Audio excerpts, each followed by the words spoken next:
श्री राम समर्थ। मैं 22 गुरु के प्रति अत्यंत श्रद्धा रखे। कुश्तियाँ लड़ने झगड़ने से शरीर का बल बढ़ता है। मुश्किल सवाल हल करने से बुद्धि का बल बढ़ता है। वैसे ही प्राप्त परिस्थिति से संघर्ष करते हुए भी शांत रहने से आत्मबल बढ़ता है। आत्मबल बढ़ना यानी देह बुद्धि का प्रमाण कम होना है। और ऐसा हमारा मनोबल आत्मबल बढ़े, इसलिए ईश्वर संकट भेजते हैं। लेकिन हम संकटों से घबराते हैं, तो क्या करें? ऐसी स्थिति में संकट वापस लेने में हमारा ही अहित है।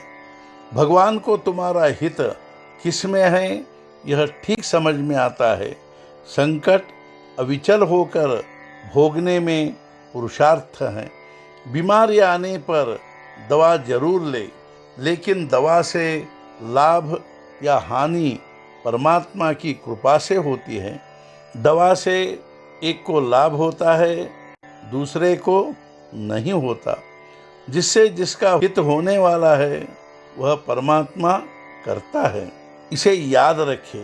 तुम एक ही काम करो, परमात्मा की शरण में जाकर उससे प्रार्थना करो कि मुझे संकट सहन करने की शक्ति दो, मेरी शांति भंग मत होने दो।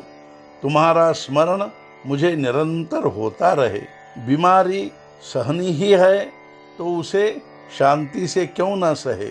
उसे तुम्हारे सिर पर प्रारब्ध का जो बोझ है वह उतनी मात्रा में क्या कम नहीं होगा। बीमारी आने पर उसकी उपेक्षा करे, तब वह अपने आप कम हो जाएगी। मैं यानी कोई हूँ, यह जैसे हमें अपने अस्तित्व के बारे में आत्मविश्वास होता है, वैसा विश्वास हमें भगवान के बारे में होना चाहिए कि भगवान है। हमारे सद्गुरु भगवान ही है। जब हमारा ऐसा दृढ़ विश्वास होगा तब हम कह पाएंगे कि हमारी सद्गुरु के प्रति श्रद्धा है। मेरी सेवा जो तुम करते हो वह अपनी देह बुद्धि की करते हो। तुम्हें जो पसंद आता है वह तुम करते हो।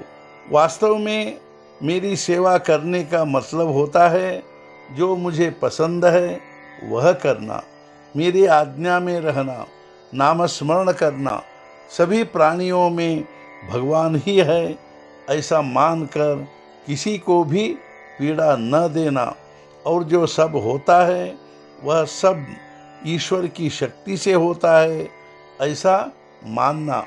मेरे कहने का तुम पर जो असर नहीं होता उसके दो कारण हो सकते हैं। एक यह कि तुम्हारे भीतर परिवर्तन कराने की शक्ति ही शायद मुझ में नहीं होगी, या दूसरा कारण यह भी हो सकता है तुम अपने में परिवर्तन कराने का अभ्यास ही नहीं करते। जो भी हो, परमार्थ के लिए एकदम परिवर्तन हो जाना भी अच्छा नहीं है। मानो किसी को आज 105 बुखार है और कल अचानक 95 बुखार हो जाए तो वह भी अच्छा नहीं है। वैसे ही मनुष्य स्वभाव से बड़ा क्रोधी है और कब एकदम शांत हो जाए तो वह भी अच्छा नहीं है। हम में धीरे धीरे परिवर्तन होना चाहिए और वह भी विवेक से होना चाहिए। आज का मुख्य विचार, भजन पूजन नामस्मरण आदि जो हम करते हैं वह हमारे मन पर असर करने वाला होना चाहिए, तभी उसका योग्य परिणाम शीघ्र दिखाई देगा। सद्गुरुनाथ महाराज की जय। जय जय रघुवीर समर्थ।